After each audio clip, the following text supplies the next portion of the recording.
En la corte, el piloto del Chapo revelaron detalles más complejos. El piloto del Chapo cuenta el trasiego de droga a Estados Unidos y el juez pide a las dibujantes no detallar el rostro del testigo para preservar su identidad.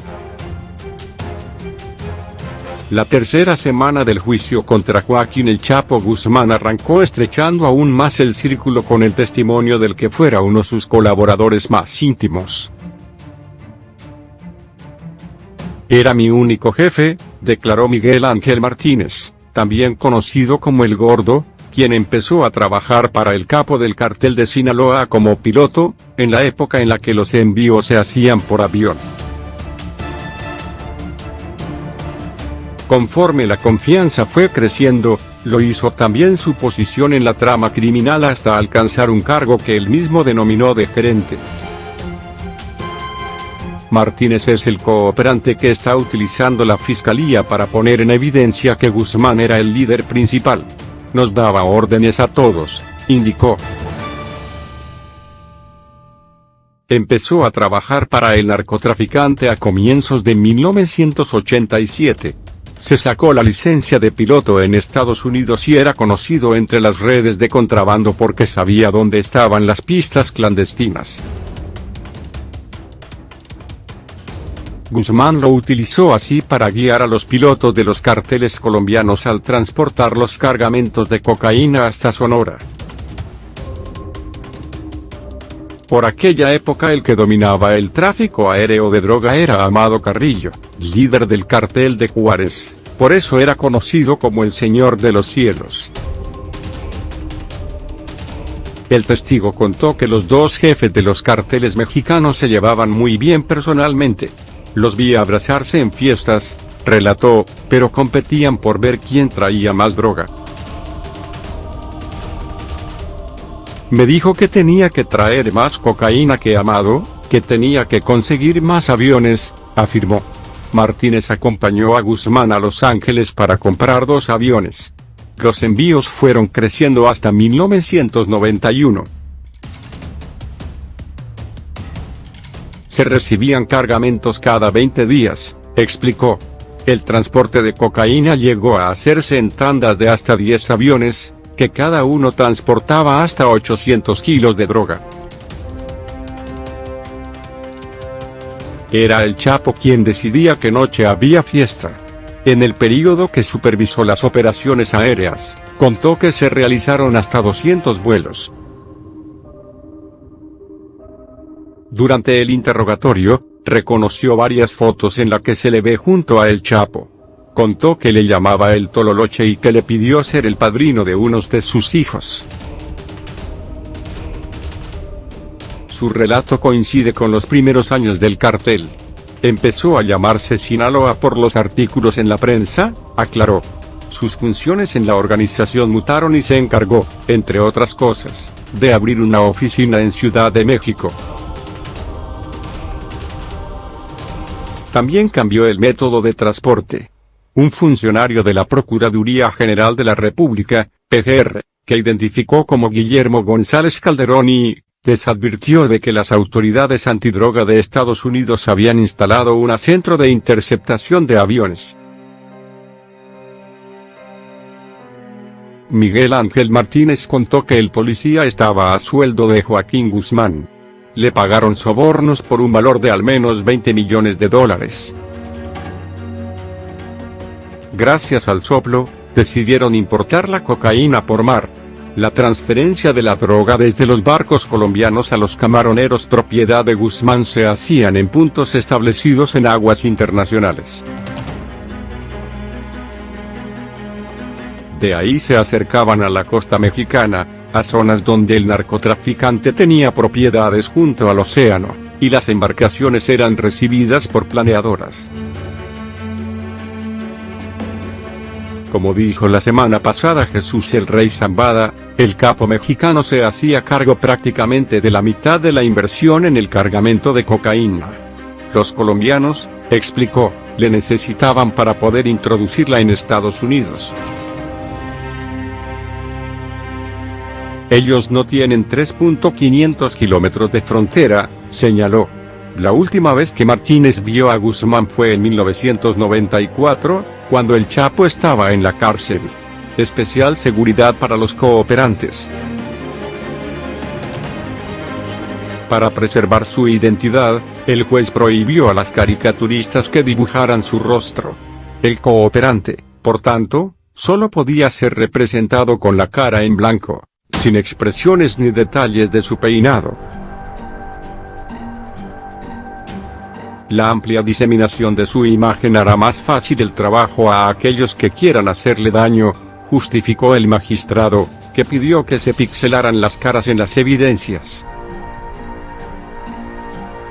Kogan impuso también la semana pasada una serie de limitaciones a la defensa en los interrogatorios a los testigos sobre asuntos sensibles.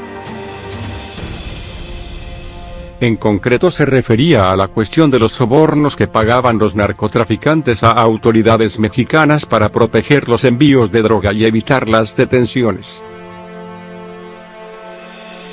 Buscaba así que no se revelaran nombres y evitar que el proceso tome otro derrotero fuera del tribunal. El testimonio de Jesús el Rey Zambada suscitó un gran interés político en México, por las revelaciones que hizo de pagos millonarios a altos funcionarios en nombre de su hermano Ismael el Mayo.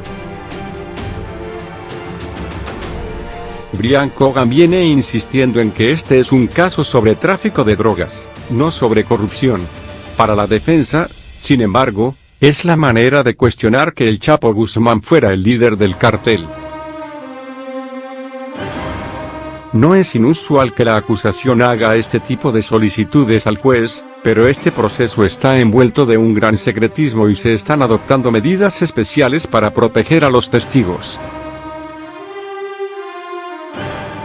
No solo no se revelan sus nombres antes de pasar por el estrado, los documentos que se hacen públicos están muy editados con tachones en negro. Los abogados tienen prohibido hablar sobre detalles del juicio.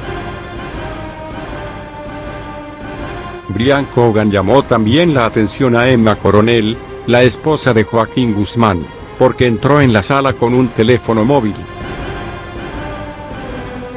Los dispositivos electrónicos solo están permitidos en los tribunales federales en Estados Unidos para su uso entre el personal de seguridad y los equipos tanto de la acusación como de la defensa. El público debe entregarlos nada más entrar en el edificio. El piloto del Chapo cuenta el trasiego de droga a Estados Unidos y el juez pide a las dibujantes no detallar el rostro del testigo para preservar su identidad. La tercera semana del juicio contra Joaquín el Chapo Guzmán arrancó estrechando aún más el círculo con el testimonio del que fuera uno de sus colaboradores más íntimos.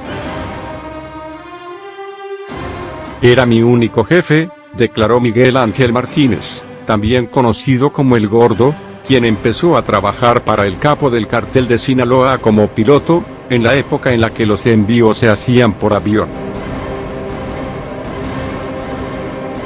Conforme la confianza fue creciendo, lo hizo también su posición en la trama criminal hasta alcanzar un cargo que él mismo denominó de gerente.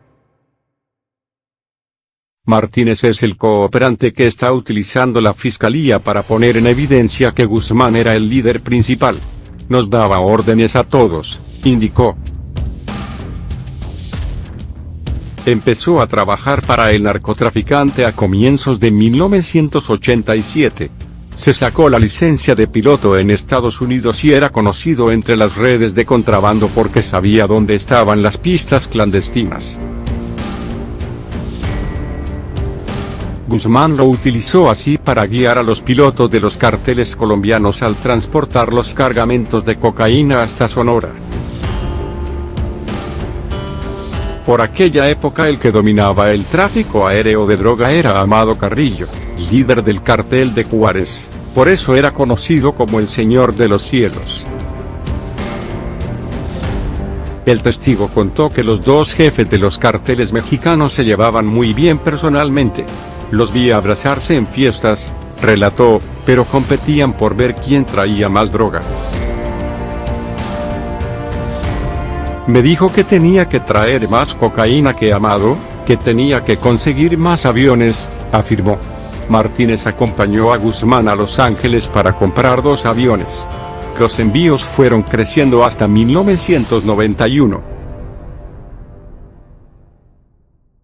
Se recibían cargamentos cada 20 días, explicó. El transporte de cocaína llegó a hacerse en tandas de hasta 10 aviones, que cada uno transportaba hasta 800 kilos de droga. Era el Chapo quien decidía qué noche había fiesta. En el período que supervisó las operaciones aéreas, contó que se realizaron hasta 200 vuelos. Durante el interrogatorio, reconoció varias fotos en las que se le ve junto a El Chapo.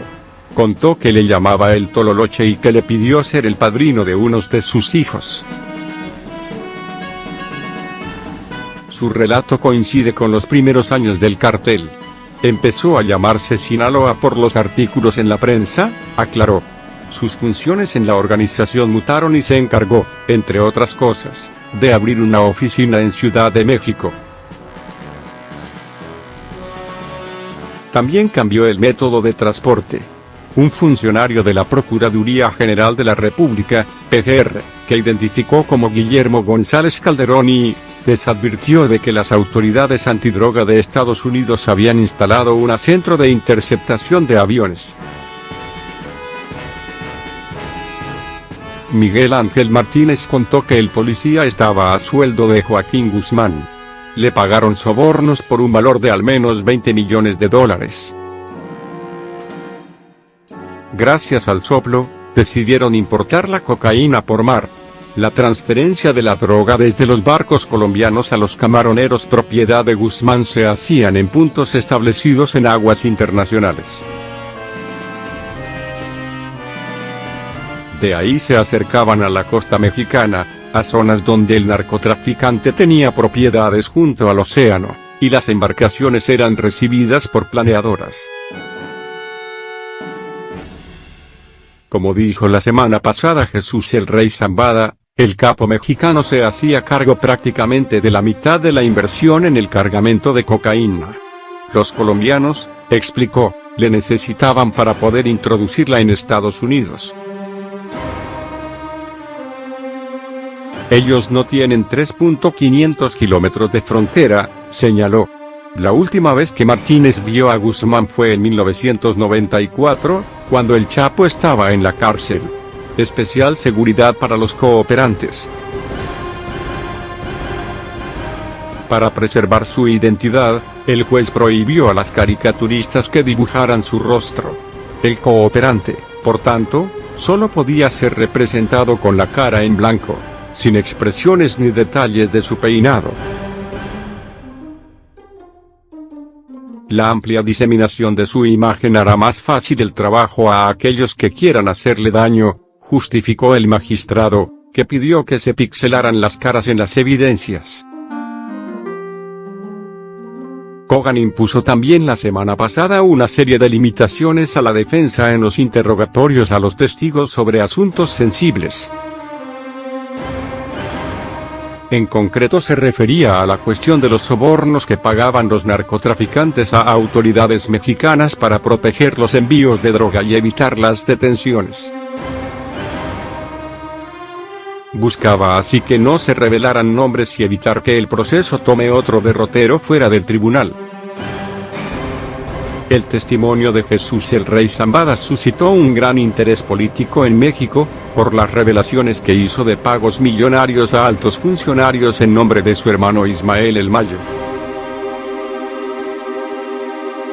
Brian Kogan viene insistiendo en que este es un caso sobre tráfico de drogas, no sobre corrupción. Para la defensa, sin embargo, es la manera de cuestionar que el Chapo Guzmán fuera el líder del cartel.